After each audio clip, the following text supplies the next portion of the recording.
We need to talk about something absolutely critical for Nigeria's future. It's about a simple, powerful principle. The money our roads generate should be used to fix and maintain those very same roads. This is an urgent call to action to legally protect or ring-fence the 5% fuel surcharge for the infrastructure that earns it. Right now, Nigeria is heading straight for a major policy disaster. A critical change is coming down the line, and if we don't act immediately, it's going to create a severe and, frankly, a completely preventable problem for our nation's roads. So here's what's happening. The old law, the FIRMA Act, had a 5% user charge that was supposed to go to road maintenance. Great idea, right? The problem was, it was never really enforced.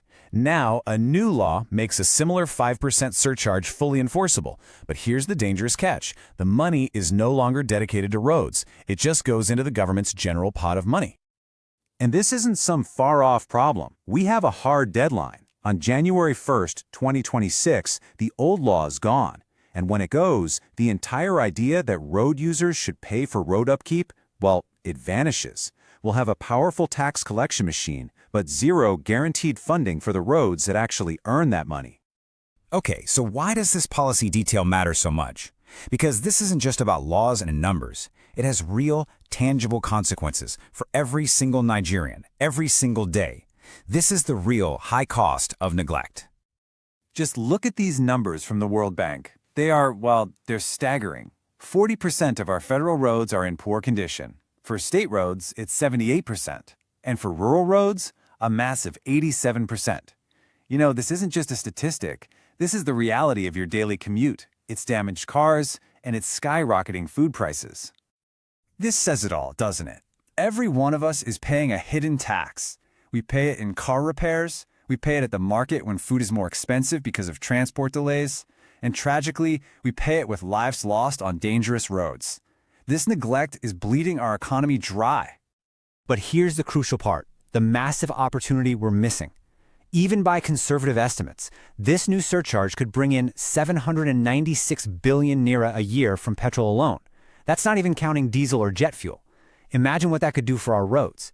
We have to invest in maintenance now because paying to rebuild roads from scratch later will cost us so much more. Now, for the good news. There is a solution. And we don't have to invent it from scratch. It's a proven path forward, one that our own neighbors have already taken successfully. We just need to look at Kenya and Ghana. They've already done this. They have dedicated fuel levies that go directly into their road funds. These aren't just ideas on paper. They are working, successful systems that make sure the money you pay at the pump actually fixes the roads you drive on. And this isn't just a regional thing. This model is a global best practice. It's proven to be way more efficient, way more accountable than just hoping for some money from the annual budget. Nigeria should be leading the way, not lagging behind. So, how do we fix this? It comes down to a clear 4-point plan. 4 pillars of action.